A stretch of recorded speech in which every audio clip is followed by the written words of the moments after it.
Hello दोस्तों, मैं अमित। आज आपका एक बार फिर से स्वागत करता हूं एनसीईआरटी पाठशाला के प्लेटफॉर्म पर, जहां आज हम 12th क्लास की पॉलिटिकल साइंस की बुक 1 के चैप्टर 2 को पढ़ेंगे, जिसका नाम है सत्ता के समकालीन केंद्र। देखिए, सत्ता के समकालीन केंद्र, हम इसके टाइटल को समझने की कोशिश करते हैं तो इसका मीनिंग होता है कंटेम्पररी सेंटर्स ऑफ पावर। तो हाल फिलहाल में जो वर्तमान में जो शक्ति के केंद्र बनकर जो उभर रहे हैं राष्ट्र, उनके बारे में हम यहाँ पर पढ़ेंगे। तो आइए इस पर हम थोड़ी नजर डालते हैं इस चैप्टर पर। तो देखिए, यहाँ पर जो मेरे चैनल का नाम दिया हुआ है और रेगुलर अपडेट्स पाने के लिए, आपको मेरे से जुड़े रहने के लिए आपको टेलीग्राम पर जो मुझे ज्वाइन करना है। उसके अलावा आप यूट्यूब पर मुझे सर्च करेंगे एनसीईआरटी पाठशाला, वहां पर लाइक कीजिए, शेयर कीजिए एंड सब्सक्राइब कीजिए, तभी आपको और बेहतर से बेहतर वीडियोस आपके सामने आती रहेंगी। तो चलिए अब हम चैप्टर की ओर बढ़ते हैं। तो यहां देखिए, यहां मैंने कुछ की पॉइंट्स दिए हुए हैं कि हम किन चीजों को इस चैप्टर में पढ़ेंगे। तो सबसे पहले यूरोपीय संघ के बारे में पढ़ेंगे। दूसरा, दक्षिण पूर्व एशियाई राष्ट्रों का संगठन, जिसे हम आसियान भी कहते हैं, association of south east Asian Nations. ठीक है। थर्ड पॉइंट होगा हमारा चाइना के बारे में पढ़ेंगे, चीनी अर्थव्यवस्था का उदय, कि जो चाइना की इकोनॉमी है वो कैसे डेवलप हुई या उसने कैसे बढ़ना शुरू किया।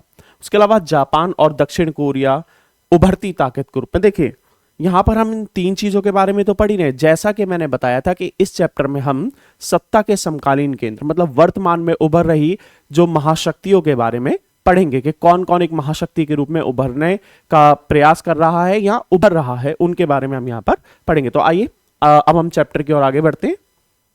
तो सबसे पहले जो हम पढ़ेंगे वो पढ़ेंगे यूरोपीय संघ को। देखिए, यूरोपीय संघ के बारे में जब हम पढ़ेंगे तो यूरोप के राष्ट्रों का ये एक संघ है, एक यूनियन है, जिसका विकास एक क्रमिक विकास रहा, एक साथ होने वाला विकास नहीं था, ये क्रमिक विकास रहा। कि यूरोपीय संघ का विकास कैसे हुए, आइए उसको पढ़ते हैं।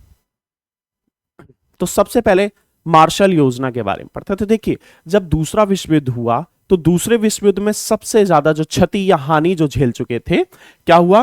देखिए, जीत तो गए थे यूरोप के राष्ट्र, लेकिन इसके बावजूद उनको बहुत ज्यादा क्षति, दैट मींस नुकसान झेलना पड़ा, जिससे उनकी अर्थव्यवस्था क्या हुई? बर्बाद हो गई, जर्जर हो गई। तो उनके अर्थव्यवस्था के पुनर्निर्माण के लिए, मतलब उनकी अर्थव्यवस्था के उदय के लिए, उत्थान के लिए क्या किया? अमेरिका के विदेश मंत्री के नाम पर, अमेरिका के विदेश मंत्री मार्शल के नाम पर एक योजना शुरू की गई, जिसके माध्यम से इन राष्ट्रों की अर्थव्यवस्था के उत्थान के लिए, पुनर्निर्माण के लिए क्या किया? अमेरिका द्वारा आर्थिक मदद पहुंचाने का कार्य किया गया। ठीक है। और इसमें से कुछ राष्ट्रों ने जो अमेरिका के साथ मिलकर एक सामूहिक सुरक्षा के लिए नाटो को ज्वाइन कर लिया। अच्छा, नाटो के बारे में बता देता हूं मैं।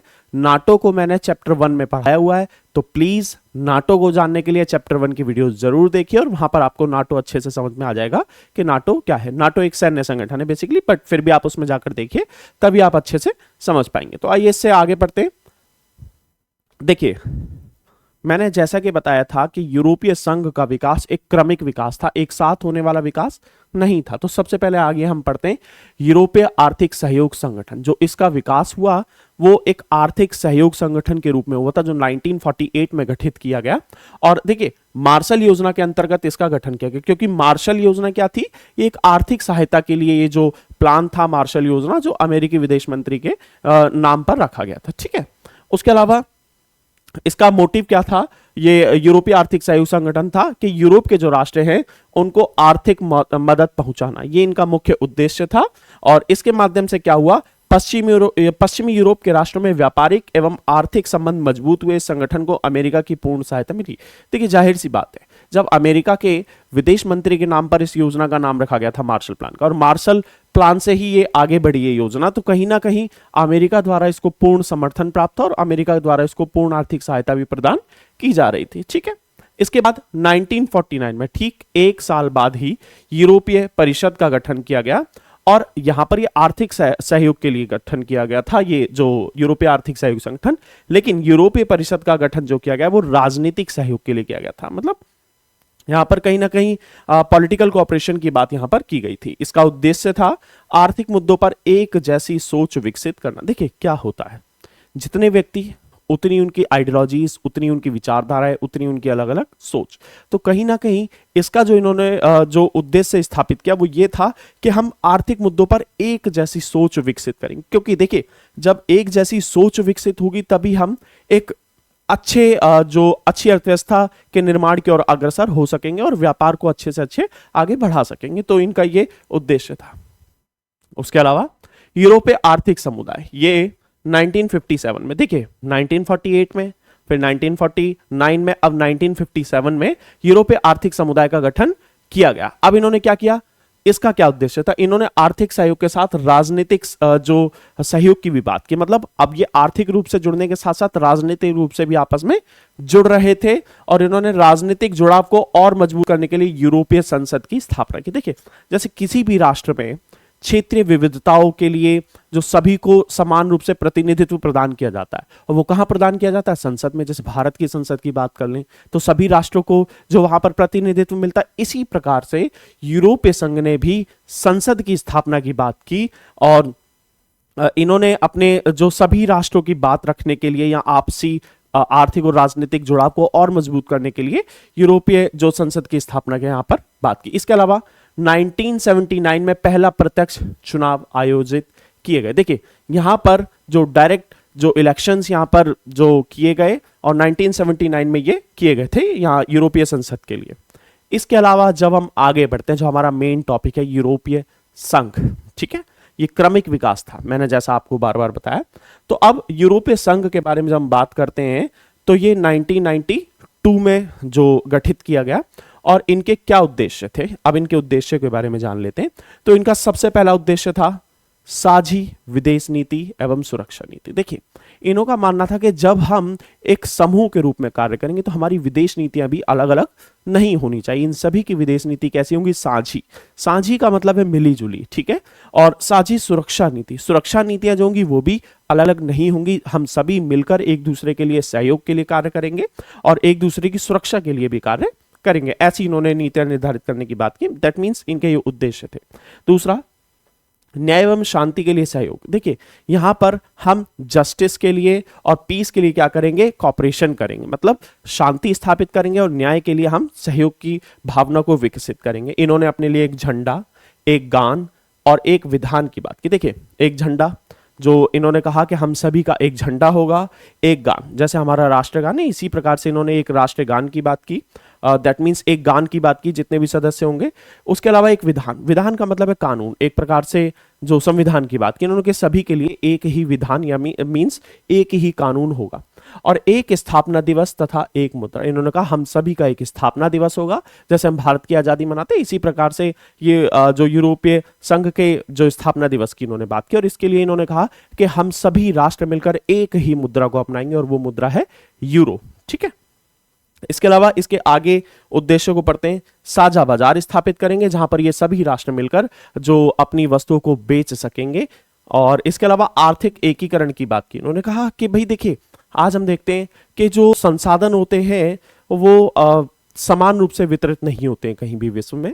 तो उन्होंने कहा कहीं ना कहीं हम आर्थिक एकीकरण की ओर जब बढ़ेंगे तो हम सहयोग पर आधारित जो ऐसे व्यापार विकसित कर सकेंगे, ऐसे उद्योग लगा सकेंगे जहां पर हम एक दूसरे के सहयोग से अपनी अर्थव्यवस्था को मजबूत कर सकते हैं। इसके अलावा कृषि एवं उद्योगों का विकास, इन्होंने अपने यहाँ पर सभी राष्ट्रों में कृषि एवं उद्योगों के विकास की बात की, ठीक है। पर्यावरणीय सुरक्षा की बात की, क्योंकि देखिए पर्यावरण का मुद्दा आज के समय पर जो एक चिंता का विषय बना हुआ है, तो कहीं ना कहीं पर्यावरण के मुद्दे को आज हम अनदेखा नहीं कर सकते। तो पर्यावरण की सुरक्षा की भी इन्होंने बात की और वीजा मुक्त आवागमन की बात की। मतलब देखिए वीजा फ्री जो ट्रांसपोर्टेशन की इन्होंने बात की कि सभी राष्ट्रों में हम बिना वीजा के आवागमन करेंगे, मतलब आना जाना करेंगे। इससे आगे जब हम बढ़ते हैं तो देखिए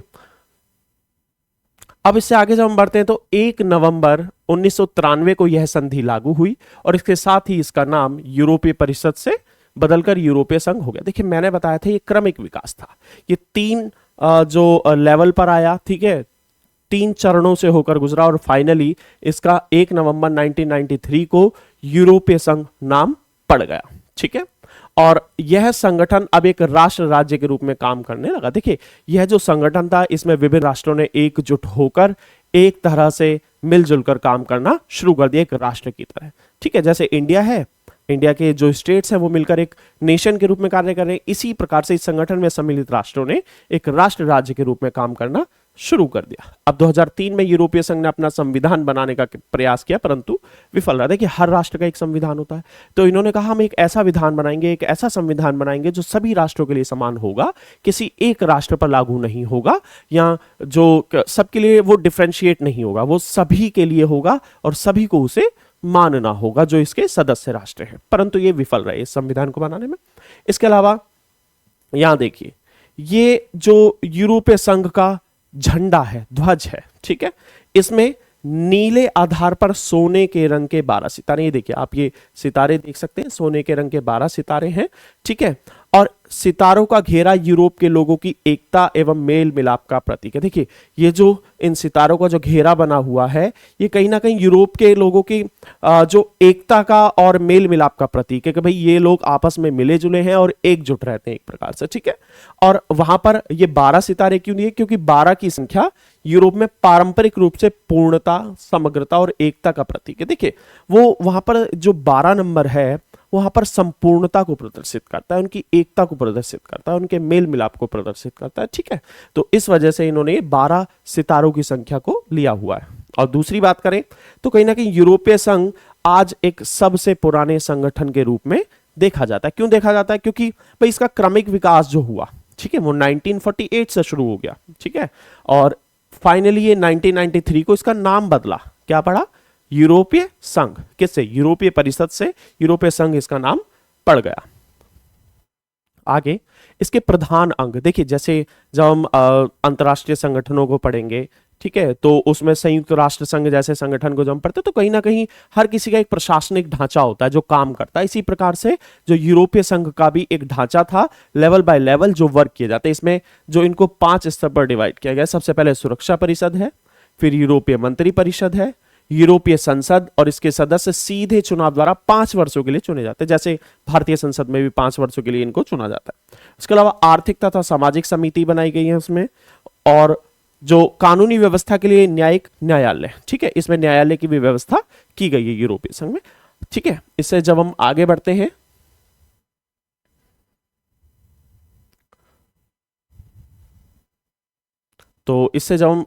तो देखिए,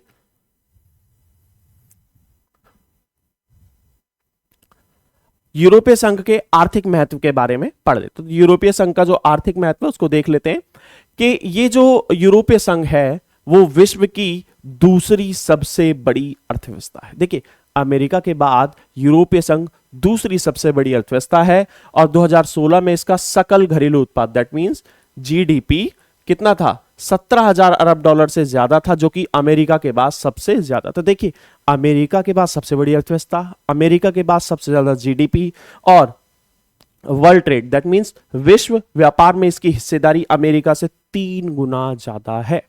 दैट मींस, क्योंकि देखिए ये इसका एक कारण है, क्योंकि ये जो संगठन है ये कई राष्ट्रों का समूह है, अब वे सभी मिलकर व्यापार करते हैं, तो कहीं ना कहीं सामूहिक रूप से जब इसकी रिपोर्ट प्रस्तुत की जाती है तो ये अमेरिका से 3 गुना ज्यादा प्रस्तुत होती है, मतलब 3 गुना ज्यादा जो हिस्सेदारी इसकी हमें देखने को मिलती है। अब भविष्य में इसकी मुद्रा यूरो अमेरिका की मुद्रा डॉलर के लिए खतरा बन सकती है। देखिए, मैंने अभी आपको बताया था कि इनकी जो साझी मुद्रा इन्होंने बताई थी वो है यूरो, और कहीं ना कहीं यूरो डॉलर के लिए एक खतरे के रूप में देखी जा सकती है। क्यों?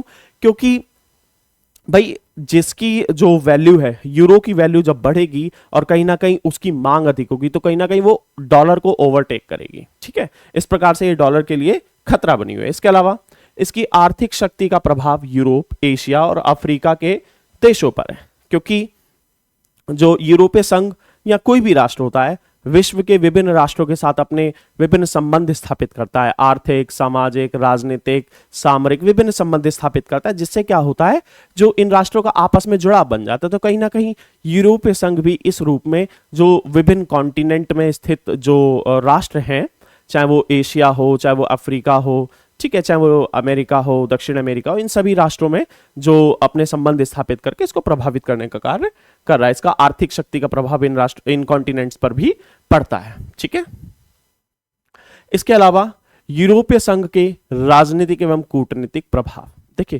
इसके राजनीतिक प्रभावों के बारे में जब हम पढ़ते हैं तो इसका एक सदस्य है फ्रांस, वो यूएनएससी में एक स्थायी सदस्य के रूप में स्थायी सदस्य है यूएनएससी का बेसिकली, ठीक है, देखा नहीं जाता, वो है उसका सदस्य। तो फ्रांस ये जो यूएनएससी है संयुक्त राष्ट्र संघ में जो एक स्थायी सदस्य है। उसके अलावा इसके कुछ सदस्य जो सुरक्षा परिषद में अस्थायी सदस्य। देखिए जो संयुक्त राष्ट्र संघ को हम आगे पढ़ेंगे, उसको जानने के लिए, उसको समझने के लिए मेरे साथ जुड़े रहिए, मैं आगे चैप्टर्स में इसको पढ़ाऊंगा, ठीक है। ये आपका पूरा एक चैप्टर है संयुक्त राष्ट्र संघ अंतरराष्ट्रीय संगठन में, तो ठीक है, उसको हम आगे पढ़ाएंगे, तो जुड़े रहिए आप जो इस चैप्टर को पढ़ने के लिए। तो यहां पर हम पढ़ते हैं कि स्थायी सदस्य तो है ही फ्रांस, इसके कुछ सदस्य इसके अस्थायी सदस्य भी हैं, और यह संगठन अमेरिका की नीतियों को प्रभावित करने की क्षमता रखता है। देखिए यह एक ऐसा संगठन है जो अमेरिका की जो विदेश नीति हो या जो अलग अलग पॉलिसीज हैं उनको प्रभावित करने की क्षमता रखता है, और इसने किया भी है।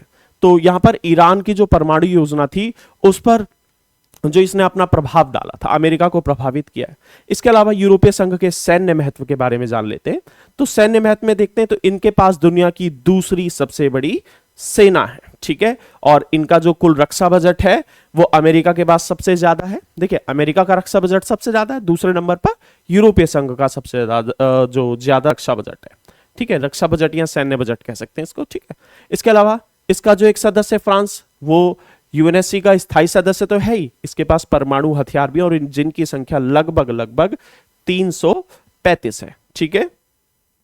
आगे जो स्पेस साइंस, ठीक है, या अंतरिक्ष विज्ञान और संचार प्रौद्योगिकी के मामले में यूरोपीय संघ का दूसरा स्थान है। देखिए टेक्नोलॉजी हो या फिर जो स्पेस साइंस हो, इन सभी क्षेत्रों में भी यूरोपीय संघ जो काफी आगे है। देखिए अमेरिका से आगे नहीं है, परंतु अमेरिका के बाद इसका ही स्थान आता है यूरोपीय संघ का। तो आइए इसको आगे पढ़ते हैं।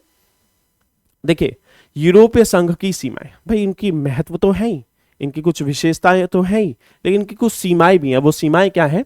इसके सदस्य देशों की अपनी विदेश नीति और रक्षा नीति है जो कई बार एक दूसरे के खिलाफ होते हैं। जैसे इराक हमले पर ब्रिटेन ने अमेरिका के हमले का समर्थन किया, और जबकि कुछ सदस्यों ने इसका विरोध किया। देखिए क्या होता है, सदैव एक मत तो होते नहीं है कोई भी, तो कहीं ना कहीं कुछ तो कॉन्सिक्वेंसेस देखने को हमें यहाँ मिलेंगे। तो ठीक वैसा ही यहाँ देखने को मिला। तो यहाँ पर कुछ राष्ट्रों ने आज भी अपनी जो विदेश नीति को अलग रखा हुआ है, मतलब वो अपनी नीतियां स्वयं निर्धारित करते। तो इसी प्रकार से जब अमेरिका ने जो इराक पर हमला किया तो ब्रिटेन भी पहले इसका सदस्य था, वो अब इसका सदस्य नहीं है, मैं आगे बताऊंगा इसको, ठीक है। तो कहीं ना कहीं ब्रिटेन ने इस हमले का समर्थन किया, बाकी इसके जो अन्य जो सदस्य थे उनने इसका जो इसकी निंदा की, ठीक है। इसके अलावा इसके कुछ देशों ने इसकी जो मुद्रा है यूरो, उसको अभी नहीं अपनाया है, और इसके कई सदस्य अमेरिका के गठबंधन में थे, नाटो, ठीक है, मैंने बताया था ना नाटो। तो इसके कुछ सदस्य नाटो के गठबंधन में थे। इसके अलावा ब्रिटेन की पूर्व प्रधानमंत्री मार्गरेट थैचर ने ब्रिटेन को यूरोपीय बाजार से अलग रखा। देखिए मैंने बताया आपको कि जो ब्रिटेन था उसने अपने आप को यूरोपीय बाजार से अलग रखा था। यूरोपीय संघ ने एक साझा बाजार स्थापित करने की बात की थी, लेकिन ब्रिटेन ने अपने आप को इससे अलग रखा। उसके अलावा ब्रिटेन ने यूरोपीय संघ से जून 2016 में एक जनमत संग्रह के द्वारा अलग होने का निर्णय लिया, जिसे ब्रेग्जिट कहा जाता है। देखिए इन्होंने जो अलग होने की प्रक्रिया को अपनाया उसे ब्रेग्जिट कहा गया, जिसमें इन्होंने जनता के मत लिए, दैट मीन्स जनमत संग्रह कराया, और जिसके माध्यम से जो जनमत संग्रह के निर्णय के माध्यम से इन्होंने अपने आप को यूरोपीय संघ से अलग कर लिया, ठीक है। तो अब ये उसका सदस्य नहीं है। इससे आगे बढ़ते हैं हम, ठीक है। तो यहां पर हमारा जो यूरोपीय संघ है वो समाप्त होता है। इससे आगे जब हम पढ़ते हैं तो नेक्स्ट टॉपिक हमारा शुरू हो जाता है, वो है आसियान। तो दक्षिण पूर्व एशियाई राष्ट्रों का संघ, जिसे आसियान कहा जाता है, association of south east Asian Nations. ये फुल फॉर्म कई बार एक नंबर में आ जाती है, तो आप इसको पढ़ लीजिएगा ध्यान से, ठीक है। तो आसियान के बारे में जब हम पढ़ते हैं तो हम देखिए आगे बढ़ते हैं। आसियान जो है ये आसियान का झंडा है, ठीक है। यहां पर एक वृत्त बना हुआ है, दैट मीन्स एक सर्कल बना हुआ है जिसमें धान की 10 बालियां हैं जो बंधी हुई हैं आपस में, ठीक है। ये देखिए ये धान की बालियां हैं जो आपस में बंधी हुई हैं, और ये जो वृत्त है, ये जो वृत्त दैट मीन्स जो सर्कल है वो इन राष्ट्रों की एकता और मित्रता का प्रतीक है। कहीं ना कहीं ये बताता है कि ये राष्ट्र आपस में जो फ्रेंड है और एकजुट है, मीन्स मिले हुए हैं, ठीक है। और इसके अलावा जो धान की 10 बालियां हैं, ठीक है, ये इन 10 राष्ट्रों का प्रतीक है क्योंकि इसके सदस्य राष्ट्रों की संख्या 10 है। ठीक है, यहां पर मैंने जो इन 10 राष्ट्रों के नाम दिए हुए हैं। ठीक है, तो इससे आगे बढ़ते हैं हम। अब यहां पर थोड़ा सा हम जान लेते हैं आसियान, जो काफी पिछड़े हुए देशों का जो संगठन बना था, अब उसको जान लेते हैं। क्यों? जब दूसरा विश्व युद्ध था तो उससे पहले यहां पर जापान और यूरोपीय साम्राज्यवाद था। देखिए, यूरोपीय और जापान का जो साम्राज्यवाद यहां पर स्थापित था, कहीं ना कहीं राष्ट्र किसी ना किसी राष्ट्र के एक उपनिवेश के रूप में स्थापित है, या इन पर किसी ना किसी राष्ट्र का कब्जा था। तो कहीं ना कहीं इनकी जो अर्थव्यवस्था का दोहन हुआ, ठीक उसी प्रकार से जैसे भारत पर ब्रिटेन का जो कब्जा था। ठीक है, इसके कारण इस क्षेत्र को आर्थिक एवं राजनीतिक हानि उठानी पड़ी। जैसा कि मैंने अभी आपको बताया, जब कोई भी राष्ट्र उपनिवेश बनता है तो कहीं ना कहीं उसको इसका खामियाजा भुगतना पड़ता है, उनकी अर्थव्यवस्था को इसका खामियाजा भुगतना पड़ता है। तो इसी प्रकार से इनकी अर्थव्यवस्था भी कमजोर हुई। उसके अलावा जब युद्ध समाप्त हुआ तो इनको भी कई सारी चुनौतियों का सामना करना पड़ा। देखिए, हम भी कहीं ना कहीं दूसरे विश्व युद्ध के बाद ही आजाद हुए थे और हमने भी बहुत सारी चुनौतियों का सामना किया। हमने से मेरा मतलब है भारत ने। तो इन राष्ट्रों ने भी ठीक इसी प्रकार की चुनौतियों का सामना किया, जैसे राष्ट्र निर्माण। ठीक है, राष्ट्र निर्माण एक सबसे बड़ी चुनौती थी, जैसे भारत के लिए एक चुनौती बना था। ठीक है, इसको जो भारत भारत हम कर रहे हैं, तो भारत के बारे में हम सेकंड बुक में बहुत ही डिटेल में पढ़ेंगे कि कैसे भारत का निर्माण। तो राष्ट्र निर्माण जो पूरा एक चैप्टर है जो हम आपको पढ़ेंगे। इसके अलावा इन राष्ट्रों में गरीबी एवं आर्थिक पिछड़ापन, जब ये राष्ट्र जो राष्ट्र निर्माण की समस्या तो थी, लेकिन जब ये आजाद हुए तो इनके सामने सबसे बड़ी समस्या थी गरीबी और आर्थिक पिछड़ापन, क्योंकि इनकी अर्थव्यवस्थाएं भी काफी ज्यादा पिछड़ी हुई थी। दूसरा, यूएसए तथा यूएसएसआर में से किसी एक महाशक्ति के साथ मिल जाना। जैसे कि मैंने चैप्टर 1 में पढ़ा, अगर आप चैप्टर 1 नहीं देखेंगे तो कहीं ना कहीं ये पूरी बुक आप जो कहीं ना कहीं इसको कनेक्ट नहीं कर पाएंगे कि क्या चीज कहां पर है। जैसे अब मैंने ये बताया आपको, यूएसए तथा यूएसएसआर में से किसी एक महाशक्ति के साथ मिल जाना। अगर आप ये जानेंगे ही नहीं कि भाई यूएसए और यूएसएसआर जो एक महाशक्ति के रूप में उभर रहे थे, तो ये क्यों थे और इनके साथ इनको क्यों मिलना था, तो उसका रीजन मैंने आपको जो चैप्टर 1 में बताया, जो 3 पार्ट्स में डिवाइड है, उसको आप जाकर जरूर देखें, क्योंकि वो पूरी बुक का एक प्रकार से बेस है या इंट्रो है। ठीक है, अब इसको हम देखते हैं। तो इनके पास कोई ऑप्शन नहीं था, या तो यूएसए के साथ मिल जाए या फिर यूएसएसआर के साथ मिल जाए। दैट मींस अमेरिका या सोवियत संघ में से किसी एक महाशक्ति के साथ शामिल होने का इनके पास ऑप्शन था। ठीक है, इससे आगे जब हम बढ़ते हैं तो इन राष्ट्रों ने दोनों गुटों से दूर रहने तथा तृतीय विश्व के उदय पर बल दिया। देखिए, मैंने आपको जो चैप्टर 1 के पार्ट 3 में बताया था कि जो राष्ट्र ना तो जो राष्ट्र ना तो अमेरिका के गुट में शामिल हुए, ना सोवियत संघ के गुट में शामिल हुए, तो उन्होंने अपने लिए एक संगठन का निर्माण किया, वो था गुट निरपेक्ष आंदोलन, जिसे तृतीय विश्व के रूप में देखा गया था। ठीक है, तो कहीं ना कहीं राष्ट्रों ने तृतीय विश्व के उदय पर बल दिया। इसके अलावा बांडुंग सम्मेलन तथा गुट निरपेक्ष आंदोलन के बावजूद यहां सहयोग की भावना अत्यंत धीमी थी। देखिए, जैसा कि मैंने अभी बताया, इन्होंने गुट निरपेक्ष आंदोलन जो बनाया था, जिसे नाम भी कहा जाता है। ठीक है, नॉन अलाइनमेंट मूवमेंट, ठीक है, नाम कहा गया था। तो कहीं ना कहीं इन्होंने जो अलग रहने के लिए ये जो संगठन तो बनाया, परंतु इन्होंने जो इस पर काफी ज्यादा कार्य नहीं किया, आपसी सहयोग को इतना बढ़ावा नहीं दिया, ना ही जो आपसी जो मतलब अपनी अर्थव्यवस्था को बढ़ाने का इतना प्रयास किया। ये एक तरीके से असफल रहा, मेरा ऐसा मानना है। और मेरा ही नहीं, यहाँ पर जो बुक में भी दिया गया आपको कि यहाँ पर जो सहयोग की भावना थी वो काफी धीमी थी। ठीक है, तो इससे आगे जब हम बढ़ते हैं तो देखिए, आसियान के बारे में जब हम बात करते हैं तो ये 8 अगस्त 1967, दैट मींस 1967 में ये बना, और बैंकॉक घोषणा पत्र पर हस्ताक्षर करके आसियान का गठन किया गया। देखिए, जैसा कि मैंने बताया, जिस स्थान पर जो हस्ताक्षर किए जाते हैं उसी स्थान के नाम पर वो संधि जानी जाती, तो कहीं ना कहीं बैंकॉक घोषणा पत्र पर हस्ताक्षर करके इसका गठन किया गया। अब इसके संस्थापक सदस्य कौन कौन थे? इंडोनेशिया, मलेशिया, फिलीपींस, सिंगापुर और थाईलैंड। और इसके अलावा इसमें 5 सदस्य और जुड़ गए, जिनका नाम था Brunei Darussalam, Vietnam, Laos, Myanmar और कंबोडिया। इस प्रकार से ये, ठीक है, 10 जो सदस्यों का जो ये संगठन बना। ठीक है, इससे आगे जब हम बढ़ते हैं तो देखिए, आसियान के भी अपने कुछ उद्देश्य थे। तो उनके उद्देश्यों के बारे में जब हम बात करते हैं तो इनके जो प्राइमरी जो एम्स क्या थे, मतलब प्राथमिक उद्देश्य क्या थे, उनके बारे में जान लेते हैं। सबसे पहला इनका जो उद्देश्य था, रीजनल कोऑपरेशन को बढ़ाना, दैट मीन्स क्षेत्रीय सहयोग को बढ़ाना। उसके अलावा इनका मानना था कि कहीं ना कहीं ये दक्षिण पूर्व एशियाई राष्ट्रों का संघ था, तो इनका मानना था कि इन राष्ट्रों के बीच में हम क्या करें, आपसी सहयोग को बढ़ावा दें, किसी अन्य राष्ट्र का हस्तक्षेप इन राष्ट्रों में या इस संगठन में ना होने दे। सबसे पहला इनका जो एम था, मोटिव था। उसके अलावा क्षेत्र में आर्थिक विकास में तेजी लाना। देखिए, क्योंकि ये जो राष्ट्र थे बहुत ज्यादा पिछड़े हुए थे, तो कहीं ना कहीं इन्होंने इन राष्ट्रों में आर्थिक विकास को जो बढ़ाने का प्रयास किया, या जो विकास में तेजी लाने, आर्थिक विकास में तेजी लाने की बात इन्होंने की। इसके अलावा सामाजिक एवं सांस्कृतिक विकास में तेजी लाना, क्योंकि इन राष्ट्रों का दोहन हुआ था, एक तरीके से इनके संसाधनों का दोहन हुआ, इनकी संस्कृति का दोहन हुआ, तो कहीं ना कहीं ये अब फिर से अपनी संस्कृति को मजबूत करना चाहते थे और सामाजिक विकास करना चाहते थे। ठीक है, इस क्षेत्र में शांति एवं सुरक्षा को आपसी सहयोग से स्थापित करना। इनका मानना था कि जो इस क्षेत्र में हम ज्यादा से ज्यादा शांति स्थापित करने का प्रयास करें और सहयोग पर आधारित व्यवस्था यहां पर बनाएं, ताकि यहां पर जो एक तरीके से कॉपरेशन के साथ शांति भी स्थापित हो सके, सहयोग के साथ शांति भी स्थापित हो सके और बातचीत के माध्यम से विभिन्न समस्याओं का जो समाधान किया जा सके। इसके अलावा इसके जो अन्य उद्देश्य थे उनके बारे में बात कर लेते हैं। जैसे यूरोपीय संघ ने एक साझा बाजार स्थापित करने की बात की, ठीक उसी प्रकार से इन्होंने भी एक साझा बाजार स्थापित करने की बात की, जहां पर ये सभी राष्ट्र अपनी वस्तुओं एवं सेवाओं को जो सामने ला सकेंगे। ठीक है, उसके अलावा सहयोग द्वारा साझी समस्याओं का हल ढूंढना। देखिए, क्योंकि ये सभी राष्ट्र कहीं ना कहीं पिछड़े हुए राष्ट्र थे, तो इनकी समस्याएं भी लगभग लगभग समान थी।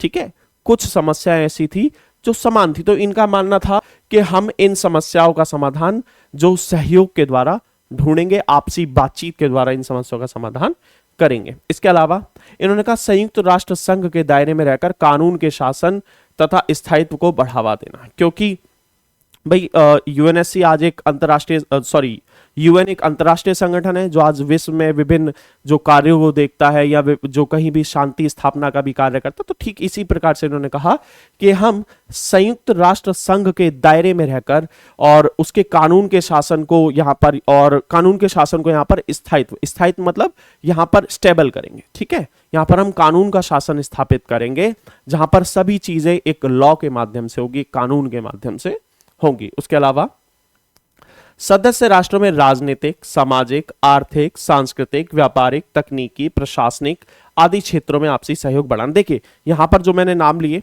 ठीक है, चाहे वो राजनीतिक क्षेत्र हो, चाहे वो सामाजिक क्षेत्र हो, आर्थिक क्षेत्र हो, सांस्कृतिक क्षेत्र हो, व्यापारिक क्षेत्र हो, तकनीकी क्षेत्र हो या प्रशासनिक क्षेत्र हो, इन सभी में हम क्या करेंगे, आपसी सहयोग के माध्यम से इनको और मजबूत करेंगे और इनके अंदर एक स्थायित्व लाएंगे, कहीं ना कहीं स्टेबिलिटी लाएंगे। ठीक है, इनको और अधिक मजबूत करेंगे, विकसित करेंगे। ठीक है, इसके आगे जब हम पढ़ते हैं तो देखिए यहां पर संगठन की बात करते हैं, तो संगठन में सबसे जो सर्वोच्च संस्था है वो है शिखर सम्मेलन। ठीक है, जो शिखर सम्मेलन होता है इसमें राष्ट्रों के राज्याध्यक्ष तथा शासनाध्यक्ष जैसे राष्ट्रपति, प्रधानमंत्री इत्यादि इसमें भाग लेते हैं और इसकी जो राष्ट्र के प्रमुख होते हैं बेसिकली, ठीक है, वही इस सम्मेलन में भाग लेते हैं। दूसरी जो संस्था है वो है मंत्री सम्मेलन। ठीक है, इसमें सदस्य राज्यों के विदेश मंत्री भाग लेते हैं और एक साल में एक बार इसकी बैठक होना अनिवार्य है। देखिए, दूसरी संस्था है मंत्री सम्मेलन और इसमें सदस्य राष्ट्रों के विदेश मंत्री भाग लेते हैं और साल में एक बार इसकी बैठक होना आवश्यक है। इसके अलावा है इसका स्थायी सचिवालय है जकार्ता, इंडोनेशिया में, और यहीं से सारे जो एडमिनिस्ट्रेटिव कार्य यहां पर, प्रशासनिक कार्य यहां से किए जाते हैं और यहां पर जो सारे कार्य हैं वो महासचिव के द्वारा पूर्ण किए जाते हैं। ठीक है, इसके सारे कार्य महासचिव के द्वारा पूर्ण किए जाते हैं। इससे आगे बढ़ते हैं हम। आसियान शैली, देखिए आसियान शैली के बारे में जब हम बात करते हैं तो इसको जान लेते हैं थोड़ा सा। तो यह एक आर्थिक संगठन है और इसने कभी भी राजनीतिक रूप लेने का प्रयास नहीं किया। देखिए, यहां पर ये स्पेसिफाई किया गया, क्यों? क्योंकि देखिए जैसे यूरोपीय संघ था, पहले वो एक आर्थिक संगठन था, फिर उसने राजनीतिक जुड़ाव की भी बात की, लेकिन इसने क्या किया, इसने अपने आप को एक आर्थिक संगठन के रूप में ही स्थापित रखा, कहीं ना कहीं इसने राजनीतिक जुड़ाव की बात नहीं की। इसके अलावा ये यूरोपीय संघ से अलग है, इसकी कोई साझी सुरक्षा एवं विदेश नीति नहीं है। देखिए, मैंने अभी अभी आपको यूरोपीय संघ का उदाहरण दिया, तो यूरोपीय संघ और आसियान बहुत ज्यादा डिफरेंस है इसमें, ठीक है। तो कहीं ना कहीं इन्होंने अपनी कोई साझी सुरक्षा एवं विदेश नीति नहीं बनाई। इसके अलावा इन्होंने अनौपचारिक विचार विमर्श, टकराव रहित, मतलब कोई भी यहां पर टकराव ना हो, और सहयोगात्मक मेल मिलाप व सर्वसम्मति से ये सभी निर्णय लिए जाते हैं, इसे ही आसियान शैली कहा जाता है। देखिए आसियान शैली क्या है, बेसिकली यहां पर जो अनौपचारिक बातचीत के द्वारा, ठीक है, टकराव रहित, मतलब कोई भी यहां पर टकराव नहीं हुआ, कोई भी एक दूसरे के खिलाफ नहीं होगा, सभी जो निर्णय लिए जाएंगे वो सर्वसम्मति से लिए जाएंगे, मतलब सभी के सहयोग और सभी के जो सहमति से लिए जाएंगे, सर्वसम्मति से बेसिकली, और जो सहयोग और मेल मिलाप की धारणा इसमें जो स्थापित की जाएगी, यही आसियान शैली कहा गया है, ठीक है। तो जब आएगा क्वेश्चन आसियान शैली क्या है, तो आपको यह आंसर लिखना है। इसके अलावा जब बात करते हैं इनके शिखर सम्मेलन की, क्योंकि यही इसका जो सर्वोच्च संस्था एक प्रकार से शिखर सम्मेलन, तो ये सम्मेलन बहुत कम हुए। यहां पर मैंने दिया है पहला सम्मेलन 1976 में हुआ, दूसरा 1977 में, तीसरा 1987 में, चौथा 1992 में और पांचवा 1995 में, ये इसके जो शिखर सम्मेलन थे। इसके अलावा इसके जो उद्देश्यों के विस्तार की बात करते हैं तो 2003 में इसके लिए 3 स्तंभों की स्थापना की गई थी, ठीक है। इसके उद्देश्यों को विस्तारित करने के लिए 3 स्तंभों की स्थापना की गई थी। तो आइए उन स्तंभों को यहां पर हम पढ़ लेते हैं, ठीक है। तो इसको जो 3 स्तंभ है वो है आसियान सुरक्षा समुदाय, आसियान आर्थिक समुदाय और सामाजिक सांस्कृतिक समुदाय। तो इसका जो सुरक्षा समुदाय है उसके बारे में जब हम बात करते हैं तो सुरक्षा संबंधी क्षेत्रीय विवाद और सैन्य टकराव में ना बदले। देखिए जो भी विवाद हो, चाहे सुरक्षा संबंधी विवाद हो या जो क्षेत्रीय विवाद हो, तो इनको कहीं ना कहीं सैन्य जो टकराव में ना बदलने दे, ये सुरक्षा समुदाय का कार्य है। इसके अलावा सदस्य जो राष्ट्र हैं उनमें शांति स्थापित की जाए, निष्पक्षता लाई जाए, ठीक है, निष्पक्ष सहयोग स्थापित किया जाए, और यहां पर सुहस्तक्षेप को बढ़ावा देना। देखिए एक होता है हस्तक्षेप, एक होता है सुहस्तक्षेप। तो यहां पर ये सुहस्तक्षेप है, ये बड़ा ही पॉजिटिव जो मीन करता है, ठीक है, सुहस्तक्षेप को बढ़ावा देना। इसके अलावा संप्रभुता के अधिकारों का सम्मान करना। देखिए कोई भी किसी भी राष्ट्र की संप्रभुता का मतलब किसी भी राष्ट्र की संप्रभुता का सम्मान करेगा, अपमान नहीं करेगा, ठीक है। इसके अलावा आसियान आर्थिक समुदाय, जैसा कि यहां पर आपको इन टाइटल से ही समझ में आता है, ये सुरक्षा की बात करता है, ये अर्थव्यवस्था की बात करता है, ये संस्कृति की बात करता है।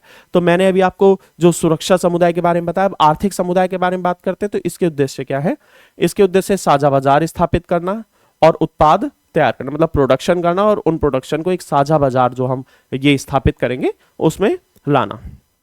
मुक्त व्यापार क्षेत्रों का निर्माण करना, मतलब फ्री ट्रेड एरियाज के यहां पर गठन की बात की गई है।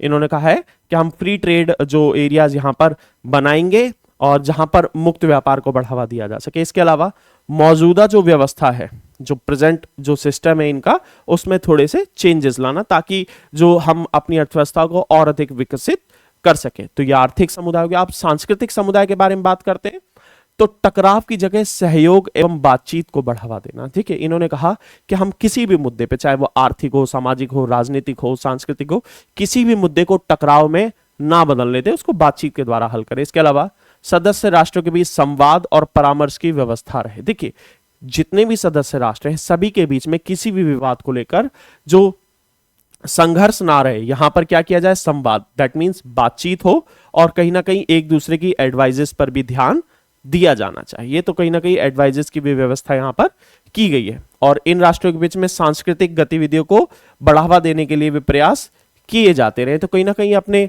जो 3 स्तंभों के माध्यम से सुरक्षा, आर्थिक और सांस्कृतिक समुदाय की स्थापना की, और इन्होंने अपने अपने उद्देश्य से भी स्थापित की कि कैसे इन राष्ट्रों को और आगे बढ़ाया जा सकता है। ठीक है, अब इन्होंने आसियान क्षेत्रीय मंच की स्थापना की थी 1994 में, और इन्होंने क्या किया था इसके माध्यम से इनकी सुरक्षा और विदेश नीतियों में तालमेल स्थापित करने की बात की। इन्होंने ये नहीं कहा कि हम साझी सुरक्षा और विदेश नीति बनाएंगे, परंतु कहीं ना कहीं इनको बैलेंस करेंगे, इनमें तालमेल स्थापित करेंगे, इन्होंने ये बात की। ठीक है, इससे आगे जब हम बढ़ते हैं तो आसियान विजन 2020 के बारे में यहां पर बात करते हैं।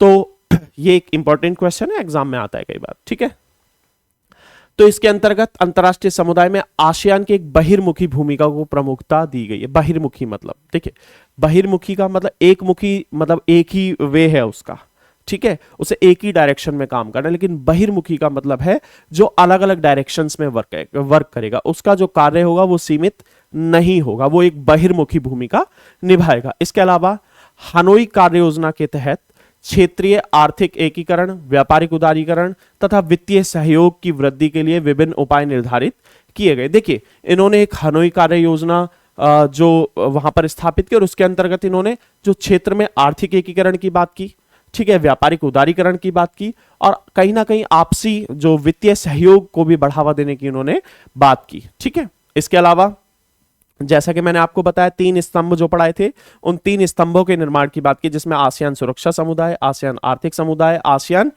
सामाजिक सांस्कृतिक समुदाय की बनाने की इसकी जो संकल्पना की गई, दैट मीन्स इनकी स्थापना की गई।